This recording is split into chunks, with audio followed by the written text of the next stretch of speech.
Hey everybody, how's it going? So I am right about to reorder some quick 861DW hot air rework stations, and I just wanted to take some time out to just every now and then I was thinking of just like talking about things related to the business that I'm doing, even if I don't necessarily think there's a lesson in it, just the things that are some that are going through my head or on my mind. I think I was going to use this channel for that a little bit more often.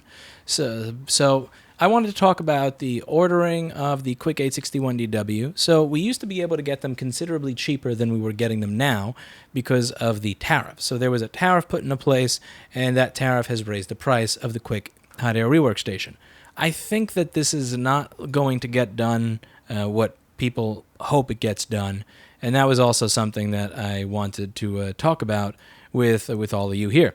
So the idea of a tariff is to get people to somewhat incentivize people to buy locally and also to deal with trade imbalances.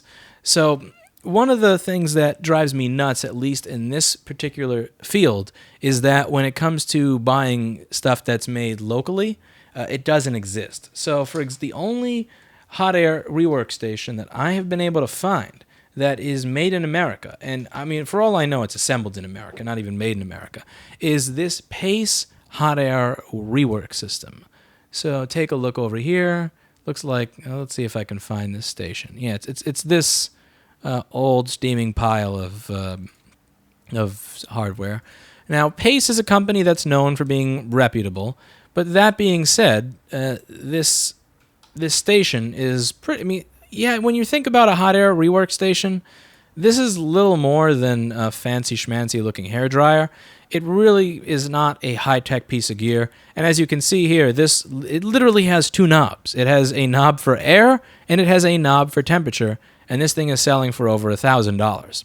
So if the price of a quick 861DW is changed by $30 or $40, it's not really going to change much of anything, because you have the local option at $1,000-something, and it doesn't even have presets on it, and you have the Chinese option, which is between $200 to $350. You can multiply the price of the Chinese item by 2 or 3. You're still getting a better product that has more power, that has a better interface. Well, I guess that is subjective here because the Quick is digital. So even though you have presets, which is objectively superior, you don't have knobs, which to some people is objectively inferior. But you get the idea. You're getting the amount of money that is the difference between these two is very large. There is no tariff that is changing this. America is so far behind when it comes to efficiency and manufacturing on any level. You're not fixing that with a 10 or 20 or 30 or even 40% tariff. Like, the only way to fix this is with a 1,000% tariff, and when you do that, that's just like bye-bye industry. So if we look over here, you'll see that a company is selling the Quick 861DW for $264, and if you log in as a member, and becoming a member on this website is free, this is T equipment, it goes down to $258.12, which is fairly cheap.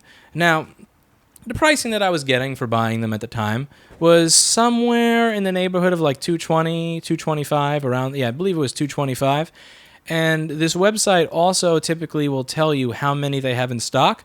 The interesting thing is that even though T Equipment is a far larger company than me that sells way more stuff, has way more employees, I was paying attention to the quantities of Quicks that they had in stock because it used to be, at least if I was logged out, I'm not sure if it's the same now, that it would actually show you how many they had left in stock, that they were selling them slower than I was.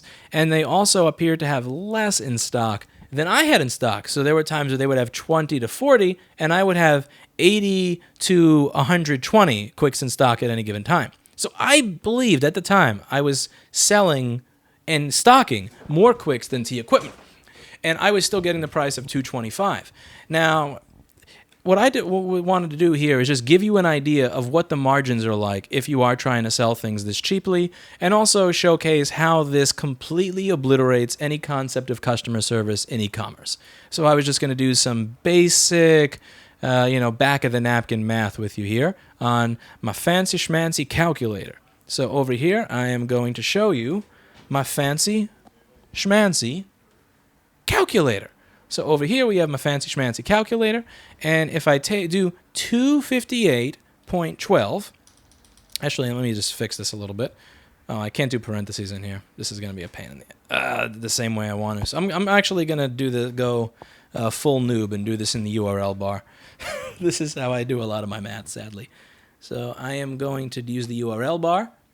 Okay, you know what? I'm actually going to take that off of me because I don't want you seeing my entire browsing history. So I am going to do $258.12. I'm going to multiply that by what is a fairly standard merchant services fee of 2.9% plus 30 cents, which is what a lot are paying. So we are going to have that at 0.98. Wow.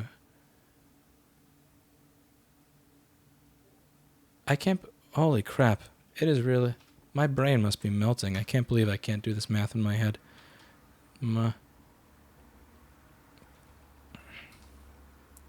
Okay, here we go. Oh, I'm losing it. Okay, so we are going to do $258.12.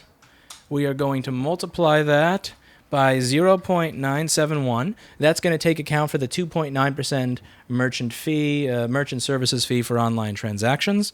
And then we are going to minus 30 cents from it because that's what PayPal offers most. PayPal used to actually lower that to 1.8% or 1.9% if you were doing more than 100,000 in sales volume a month. I know because I actually used to have phone number of my own personal PayPal representative when I was doing more than 100,000 a month in PayPal back in 2011. But that is gone now. So, and we're also going to take off 30 cents for the fee. So let's do that.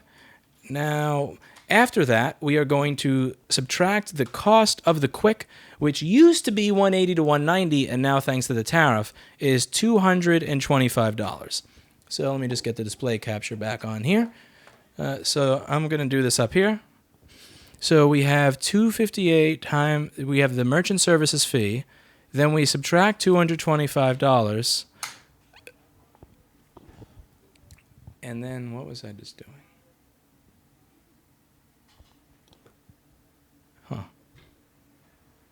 The Quicks.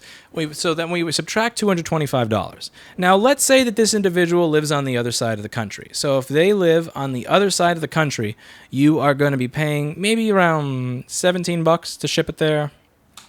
If it's a residential address, so you have a 12-pound item, cross-country residential address, maybe about $17 to ship it there. And then you subtract the $17. Now, after the merchant services fee, and after the Quick fee, and after the shipping fee, you come down to about $8.33. $8.33 in profit. Now, let's say that you have to pay to get the Quicks to you. So it's $225 to get to buy the Quick, but you actually need the Quick to be brought to you to be an e-commerce vendor that is going to sell the Quick. So now let's say you're able to get some really sick rates. You're using some great freight provider, and you can get the delivery of this 12-pound product down to some 12 to 15-pound product down to $5 a piece. You're now looking at a profit of $3.33. That's $3.33. Now, you may think, well, if you're selling a lot of them, that still doesn't matter. But here's why it does matter. Let's say you have one fuckface customer who buys a Quick and then files a fraudulent chargeback. I'm actually going through this right now with Square. So we had somebody decide that they were going to buy 5 or 7 Quicks within the time frame of 1 to 2 weeks, within 100 miles of each other, and they filed a fraudulent chargeback. Not saying I didn't get it or it's broken. They just filed a chargeback saying unauthorized transaction or didn't recognize this transaction. Since all of these 7 to 8 transactions were within 100 miles of each other, within a few weeks of each other, and they were all for the same item, it doesn't take a genius to figure out that this is not that this is that this is an obvious scam. So one of the things that I'm doing, because Square does not appear to actually take this seriously, nor do they seem to be interested in putting together a merchant services system that declines these types of transactions if they're fraudulent or risky, like my old merchant services provider did, nor did they seem interested in covering me, is I have closed the bank account associated with my Square trade. With my Square, I have switched over to a new merchant services provider so that once they actually try to take that money, they will be trying to take it from a bank account that no longer exists. That's how you treat Silicon Valley startup companies that suck at what they do. But I digress. We're going to, again, besides Square, that's besides the point, is that my point here is that there is risk inherent in any of these transactions. Again, yeah, I had that happen with me with PayPal actually 7 years ago, and I caught it in time. This time, I know about it beforehand, so Square ain't fucking me again. Nice try.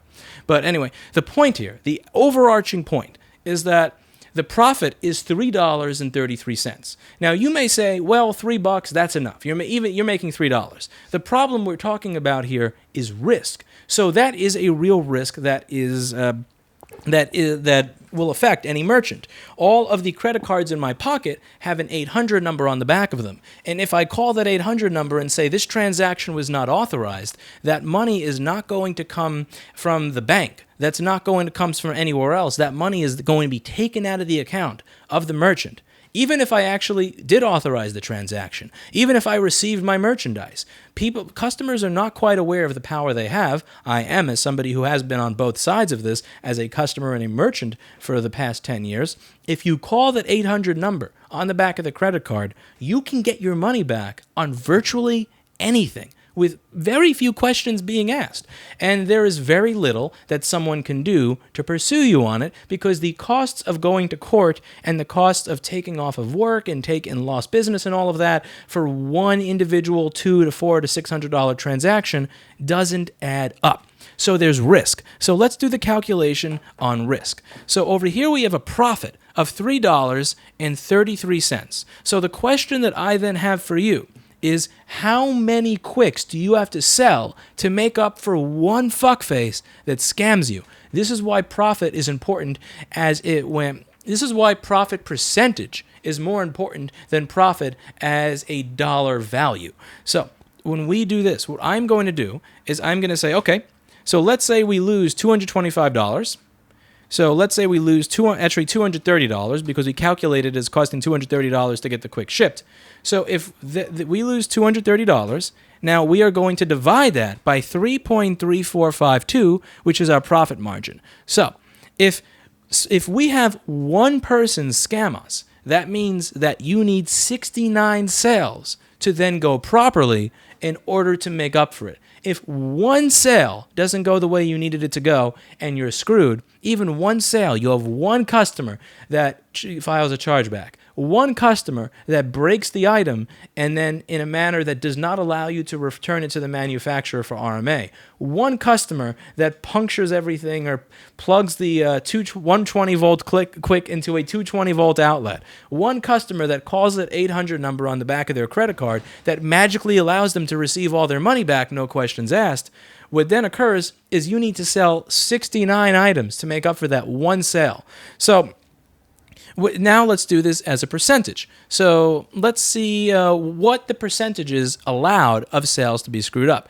So so if you have 100 sales, right?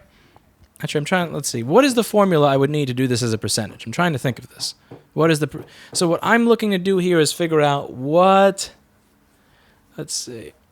percentage of sales what is the highest percentage that you can go in terms of sales that don't go the way that you want them to go before you're out of business. So let's see. So if we were to extrapolate this, so if 1 in 68 let's see. 1 over 68. Well, so how do you convert a fraction? 1 over 68 is x over 100. This is like fucking 4th grade math here that I'm fucking up. I'm going to write this down on a piece of paper. Oh, man. Okay, I'm going to open Paint. This is embarrassing. Nobody's ever going to send a Mac here to be fixed again. Nobody is ever going to send a MacBook here to be fixed again when they see that I fail at 4th grade math. Okay, so let's get this on the screen. Okay, so we have 1 over 68.9 equals x over 100. Oh man, this is dumb. This is dumb. Okay, I forget how you do this. Okay, 1 times 100. So we have 100 equals 100 equals something. 68. I went to a New York City public schools. Don't make fun of me. 0.9x. Now we divide this by 68.9. 68.9.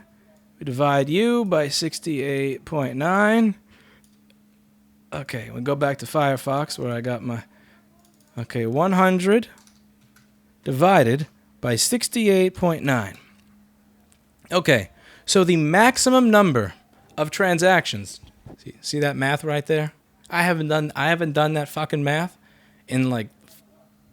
I haven't done that math in 20 years. Just came right back.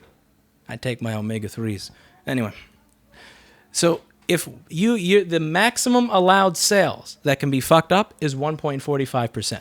If more than 1.45% of your sales go fucked up, that means that you now make no money.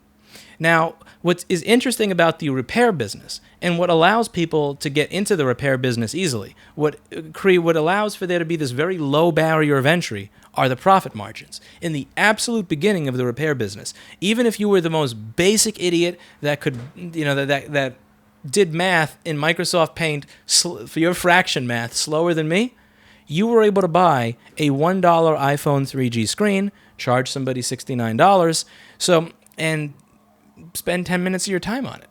Now, how many transactions would have to go bad before your business was ruined there? Let's do that same exact math over here. So if we were to do the same exact math there, you would have something like...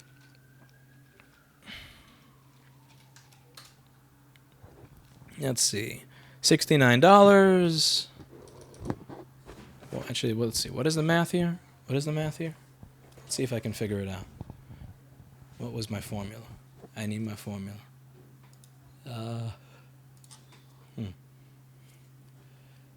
Okay.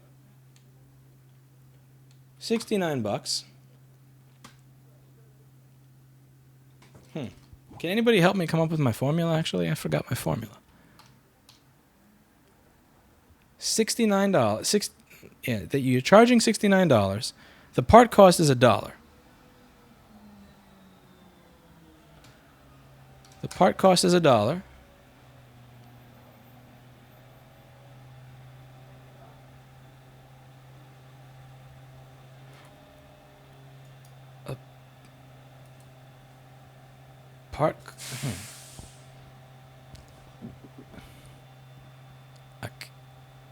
Let's see.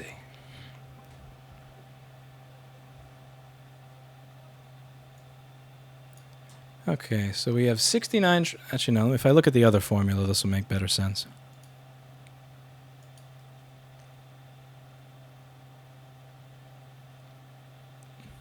No. 60... Okay, so we have $69 for the screen. And there's $1 for the part. That means...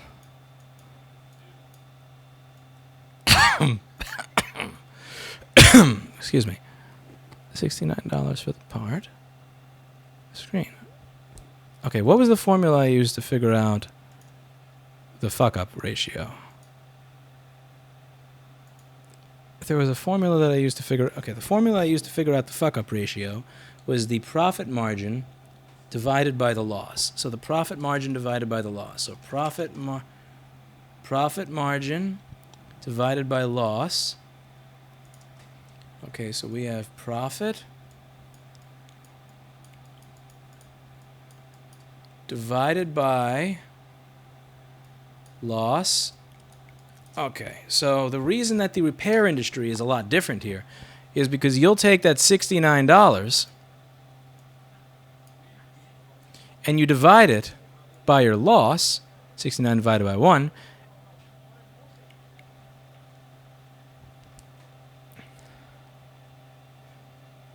No, that doesn't make sense, because that means if I... No, it's the opposite here. It's loss divided by this. Yeah, because that would mean that I had to fix 69 iPhones to make up for one bad sale. That doesn't make any goddamn sense at all. Yes. 1 divided by 69. 1 divided by 69. Okay, so what is 1 divided by 69? 1 divided by 69 is... Multiply that by 100 to get the percentage. No, that doesn't make sense.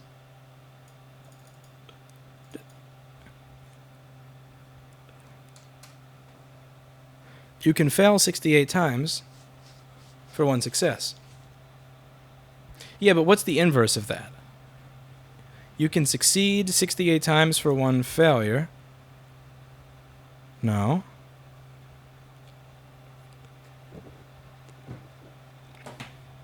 I genuinely can't figure this out. Wow. This is like a first grade word problem.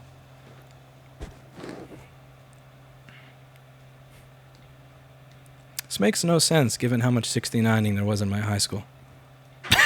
If you're fixing iPhone 3G screens, you fail. The end. Jessa was a baby back when that phone was what people were fixing. Okay, let's figure this. Without calculating time in the formula, it's useless. That's too complicated here. Nobody's helping me with my formula either. You're all useless. I have 320 people watching, and none of them want to help me with my formula. Okay. You get my point, though. The reason that there is a low barrier to entry with iPhone repair is because you can fuck up 68 times, and as long as you did the right thing once, you're good. With selling things, it's the exact opposite. You can fuck up. If somebody fucks you over once, you need 69 transactions to go well just to break even. Here, you need, in repair, you need to fuck up 68 times to make up for 1 good transaction. So the issue is that when you're selling items like the Quick 861 under this present system here, where this company is selling it for $258 and the cost is that high, you need to be able to sell to where you have a fuck-up rate of less than 1.3%. If your fuck-up rate is going higher than that, then you are very... If your fuck-up rate goes higher than 1.45%, you're screwed. You have to be a lot smarter. You have to work a lot smarter, and you also have to be able to really thread the needle very well to be a parts vendor when your risk is that high and the potential to make money is so low. So the reason that this is something that's going to mess things up is the amount of customer service that the amount of customer service that I can offer on an item that I make $3 on is virtually nothing. So the type of customer service that I've been offering so far with everything I sell, if you say, I got this and it came without a syringe, even if I know I put the syringe in the envelope, here, fine, fucking have another plunger. Here you go. If somebody says, I got this and it broke, I'm 3 months outside the warranty, here, just fuck it, just take another one. I like to offer that type of old school customer service where I treat you like a human being.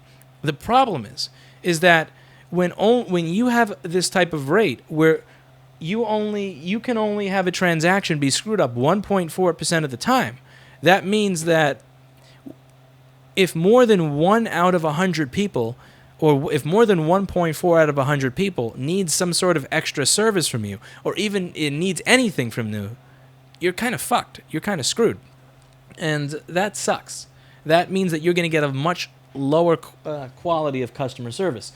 If somebody calls and they want to speak to a human because they have questions about the device, I can't fucking answer your questions for $3. I mean, minimum wage being 15 after taxes and everything else going up to 20 in the 20s, mid 20s when you add in all the benefits. Like, No, it just doesn't work. I need to be able to respond to you and all of your concerns within 10 seconds. If anything, just even making a fucking web product page for you is not worth it. And that's the part that I don't think a lot of people realize, is that as business becomes more competitive in any specific space, you go from profit margins being here to here to here to here, and then you get to the point where everybody's trying to kind of crush each other to be the only one in the market. So maybe T Equipment has a much better price than I do. And it is, or maybe they are one of the companies that offer the lowest tiers of service possible. Or it could also be true that maybe they're simply happy to sell something where they make no money because they're hoping that while you're on their website that you will buy something else. Now, there are a lot of people that will get into that, that will get stuck on that when it comes to e-commerce in the beginning, where they will hope that if they just sell this item as a loss leader, Ben, there's nobody at that company that has gotten back to me. I emailed them. How much can I pay you to send me the APK? I will pay you $20 if you put your if you send me an email.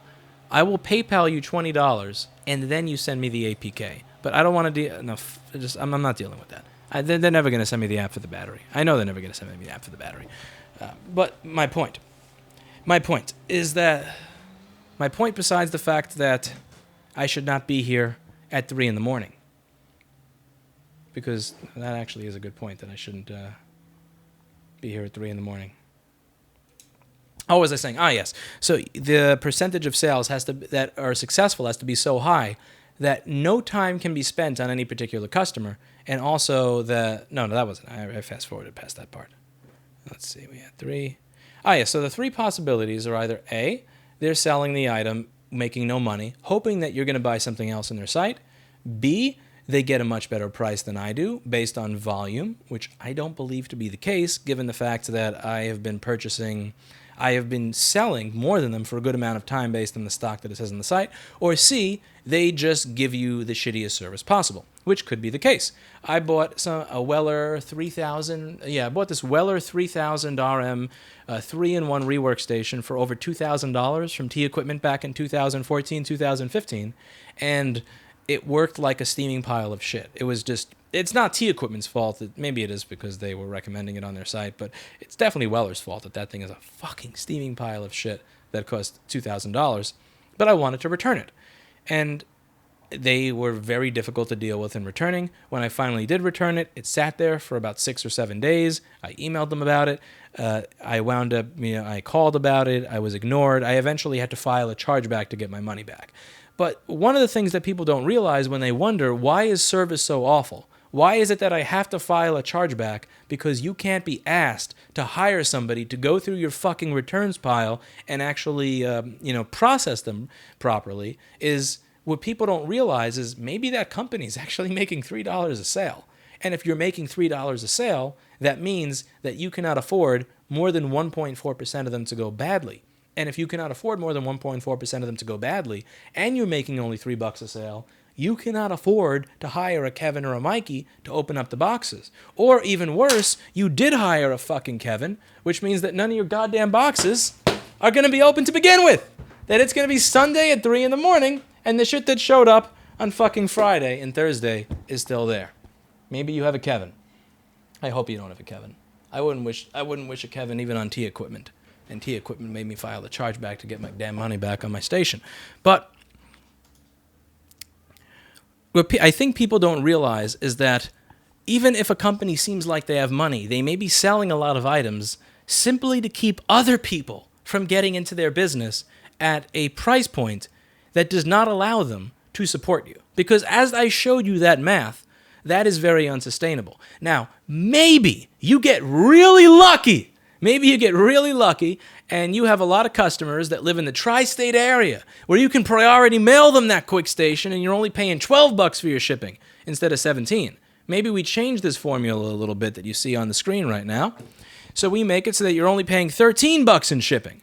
And maybe, just maybe, T Equipment is paying a little bit less than I am because they're buying more.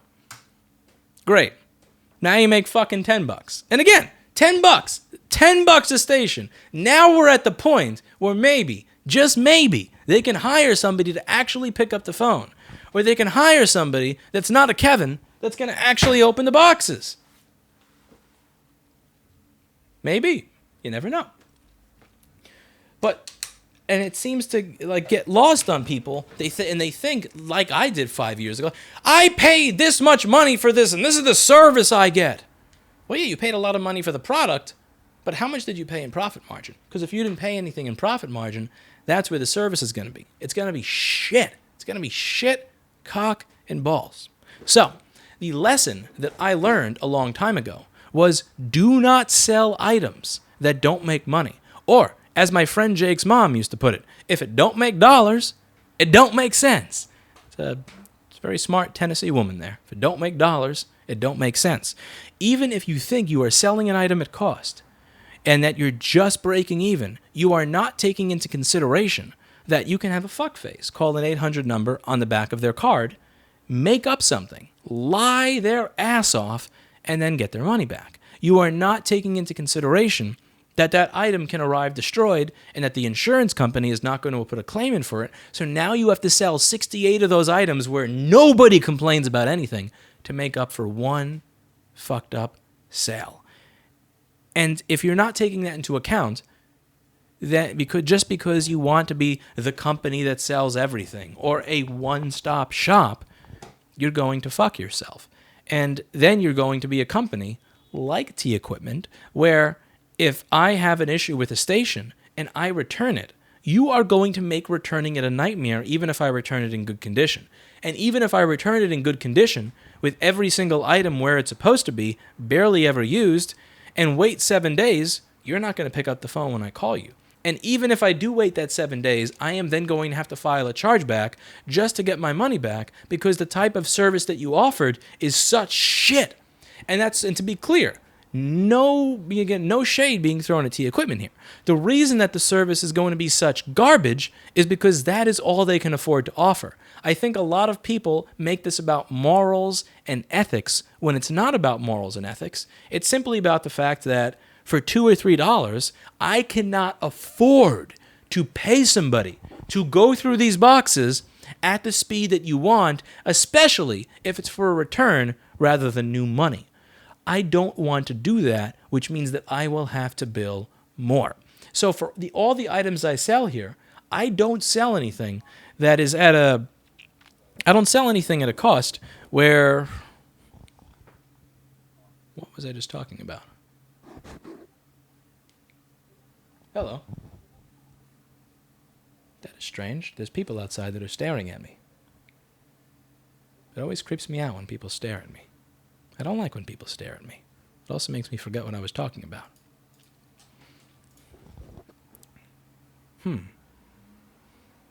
This is where it would be helpful if live chat told me where I left off and what I was talking about. Unfortunately, live chat is often useless.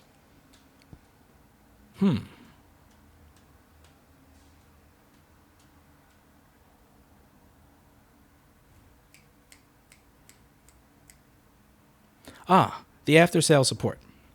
So one of the reasons that I would prefer not to do that, even if I potentially lose business as a result of it, is because you have to lower the standards of how you are willing to treat an individual if you do that. And there's going to be cutbacks, and those cutbacks are going to be evident somewhere in the chain. So, for example, when it comes to T Equipment, the cutback was evident in the individual who is supposed to be doing their job of opening the boxes. They are not going to, they may have a fast shipping staff, but we already got your money, you want it back, and it's going to be kind of a pain in the ass to give it back to you staff. That staff is going to have its cutbacks. I'm not really interested in that. At Amazon, they may give you really good after-sale support and good service when they sell it to you. However, their employees are going to be pissing in bottles and working in warehouses that even when it's 100 degrees outside have no air conditioning. And even though we can look at the fact that that the company profits $3 or $4 billion a year, but when you see what amount of revenue they're profiting on, if you added enough to the price of every single one of these products and you treated the employees well, my question would be, and you paid the amount of shipping that they're, would that all add up? My guess is going to be maybe no. And so there are things that I won't do here because I don't think that they are things that I would be able to do properly. So for example, there's a place that I refer a lot of people to for phone repairs because I know that they're paying a bunch of people like $5 an hour. So if you have a $90 phone that requires a technician to spend 3 hours of open-ended troubleshooting on it, I will send you there because there's no way that I could make that work. I would either have to lose money on it, which would mean that I would go out of business. I would have to continue selling. I would have to have the price be so high that I would be ripping you off, or I would have to be fucking over the employee by paying them $6 or $7 an hour, having them piss into bottles and not have air conditioning, which I don't want to do either. So I try as much as I can to shy away from that stuff. I learned that lesson when I was with the supply company. Because that company, when I did try to do that, when I did attempt to make that work, it lost all of its money. So I would suggest for yourself or for your businesses. Granted, you probably shouldn't be listening to somebody that does his math in Microsoft Paint and can't remember his sentences, but for your business to really think about whether or not it's a good idea to try to...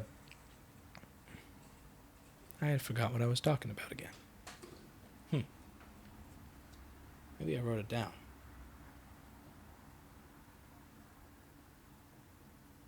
I did not write it down. Usually I could listen to it and rewind, but I don't have speakers on this computer. You just made $5 off of this. Did your e-bike battery blow up? My e-bike battery blew up months ago, but I got a new one. What I want is to find out where to get the Bluetooth app for the EM3 EV batteries I have. You may think it's on their website, but it's not. And you may think you can email them and get it, but you can't. I tried. The bounty still goes, by the way. $20 if anybody has the Bluetooth battery monitoring app for the EM3 EV batteries with the smart battery management system. I will give you $20 for the application. As long as you don't tell me, just email the company. Oh yeah, so I learned that attempting to do business at an unsustainable price means you are going to either go out of business, offer unsustainably shit service to customers, or force your employees to live in an unsustainably shitty environment. Speaking of an unsustainably shitty environment, I have to prepare for when Kevin comes in tomorrow. We're going to make that unsustainably shitty. And I would suggest that you don't do it. I would suggest avoiding it. I'm going to be avoiding it. So I'm going to be sending one email to Quick. My email is going to say, I don't think our quantities are different. I've been viewing how many they have in stock at certain times. There have been many times where they only had 67 or 70 or 80 in stock, and they were selling them at a slower rate than we were. I think you're either A, giving them a better price, considerably better price for no reason, or B, they're choosing to lose money. And I don't think they're choosing to lose money. So I am then going to see what I can do to leverage a better price from the company that makes the Quicks by saying, I have been a loyal customer. I have probably RMA returned 2 of these things to you over the last 2 years that we have been purchasing them. I have given them quality, positive reviews online and promoted them, not because I have been shilling for you, but rather because I believe it to be an actually good product, and at the point of 807,000 subscribers, I think that should matter to you, that I am willing to say not only do I believe this to be a good item, but that I am actually being honest when I say it. And frankly, I want a better price than those fuckers at that company are getting. You're going to give it to me. You're going to give it to me or else. And remember, as Ilhan Omar said on live television, that when somebody else says no, that actually means yes.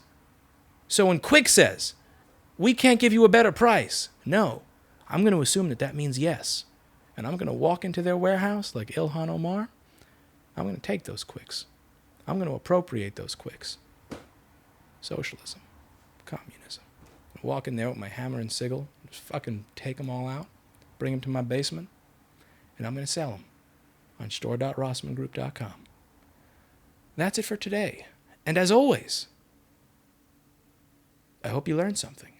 Perhaps what you learned is that you shouldn't be listening to me, because I make no sense right now. I will likely regret having posted this video, but I will post it anyway. See you next time.